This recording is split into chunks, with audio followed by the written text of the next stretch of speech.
Hello, my YouTube family, Manipurihomemaker channel mayambu taram nokjari. Asidi yamna nungsiba mathene Ngakijou Lonthong Ngakijou Iromba Shok magi lekai da dum hainai ko Ngakijou Lonthong jo hai Shok jo hai ado Ngakijou je handak chahi gi di yamna phana ba male nahangai di mamang chahi da ka su yamna phana deba ado amarom da phaba haidura phataba haidura han jingna khoi gi Ngakijou gumba ukabi gumba yamna phaba ka ba se khoi gi lebak se sabau lambau kalli kana haina yana taye chum dauri ba khangde lan siga adu gi de paisa leira su adum Ngakijou se phangde ko paisa gi wangak na tabida khoi gi Ngakijou se am tang na phangye ba ado handak ti Ngakijou se phajana marang kai re ado Ngakijou se ai su glass tara ne ahum tho yen doi ne inembo ikubo ki adu gi ipam da su ima gi papa gi dagi akhoi gi ka do khitang ama sok tawrage hujik gas on tawraga hujiki asiba su phanam yawre ko asiba jingdo khanjalaga tira sok taw thoge thaina de Ngakijou je utna nai raga chami ko ahingba ma yawram mi law thokhrage durgi moro atek pa se yam yame yaman gare da kijaba ma yawre thaina di morok je chana chai ko khara law thoke amuk su khara law thoke yam yamale sung ki chale ba ado morok sari gai di haw bane Ngakijou Lonthong Shok je de makhung khum jalaga anirak tang kam lage ko chumaina anirak tang kam thoga aduga Ngakijou Lonthong se khoi shok se magi imung ama mangi khuthong se amna sutonga le aduga amta thongjadriba mong na ha khangjadriba singna di sumaina akhoina khangdaba sumaina yengbam leba cham nungai bane ba kamaina thongge ado khangye dani yenga ga de je anira kam thoga chi kompak macha sida haidoge aduga phajana ongtang iron badawna ne khairage ko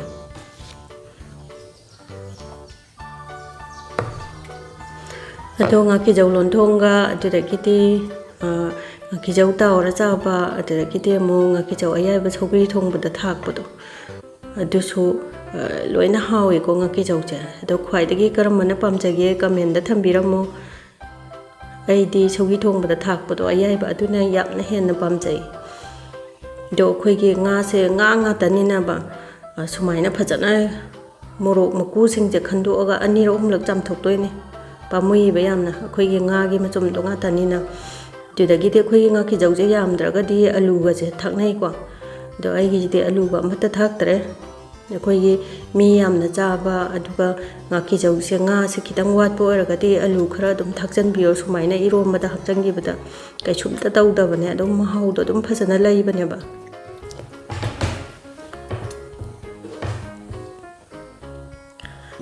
ani ro humlak chamba ya ba chame yautre amta huje de maroi mapang chu loina ready tawraga laire ko simyam che mu cha ke thaina di morok se yam chanai go hujikan di ki phadigong khara ready tawre adudagi di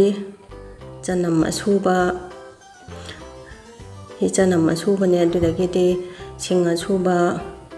haribo khitang ama lejare napakpi kharam leire telo tespata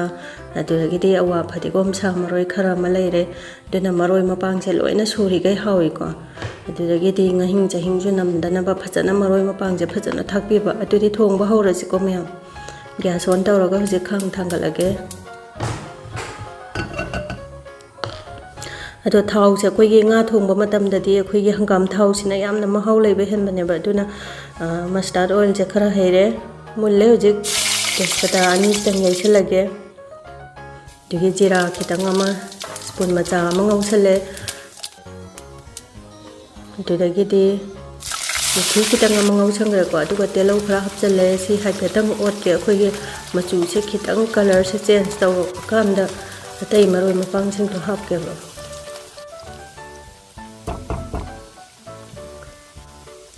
ai singa subudo hapjalage ko adudagi di mo chanam subudo aduso hapjale hi haipetang amu ngauge duga akhoi gi maitai gi hinjang singji pudi adum thonga karamba thaga hawi kamai ta ga hawi adum budi khange ko tudagi di samaroi वा फतिगोमसे खरा थाकचले दुगा नापाकपिसे सुमाइना खितंग नैखाइबिबा अदुइतादि थाव ngobada पाइथोरक्तबनेबा अखोगी proc proc पोगा चोंथोरक्पदुसो यामना सुसाबने सुमाइन तौरदि पाइथोरक्तबनेबा हाइफेथंगना खाइबिरगा सुमाइना थाकपिबा दसेमो हाइफेथंग ngौगेको दो मरु Marang असुबजे थाकचलगे spoon अमगा तंखाइ थाए तुदगिदि हिंग powder से खितंग सुमाइन थाकजंगे अदुगा अखोगी हिंग मतुमदो अदु ओरगदि इसिंग असाबदि खितंग नाइरगा थिटलगा हैजलसु यारे नत्रगना थाव ngौबदुदा ngौसलगा खाबैना तौरगा नमगाइबको दो हिंजांग अखोगी चाब कांदे हिंग मतुंगा यादगा यारोकपदो अदुके मतिक नमथीबनेबा ngari macha am thae adugidi hairibo adugidi machu masala su thakchalage aduga machu phajana ba red chili powder kharam thakchale ko akhoi hinjang se machu yengbada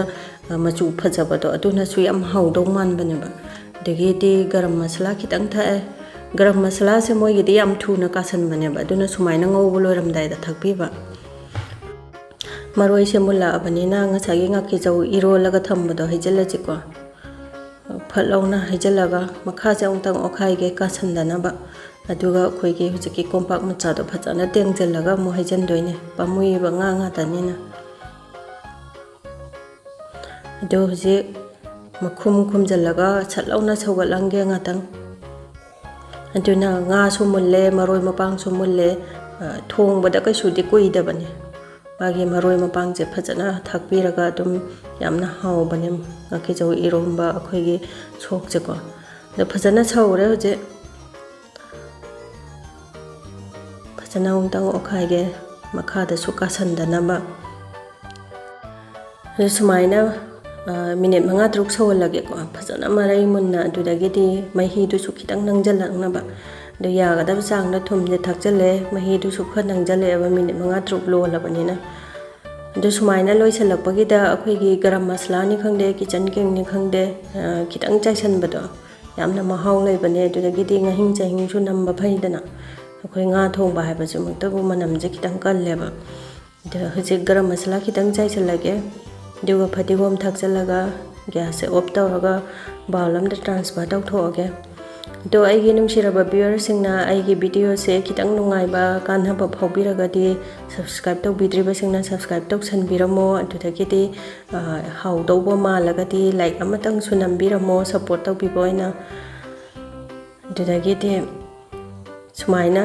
हाप्तोअगा सुमाइना खितंग garnish का तौबा मसक फजबसे यामना हराउबने बच्चागदौबा सिंगना इचा खंगदे इपुरबा खंगदे अहल लमन को दो ngasi gidi loiselage baba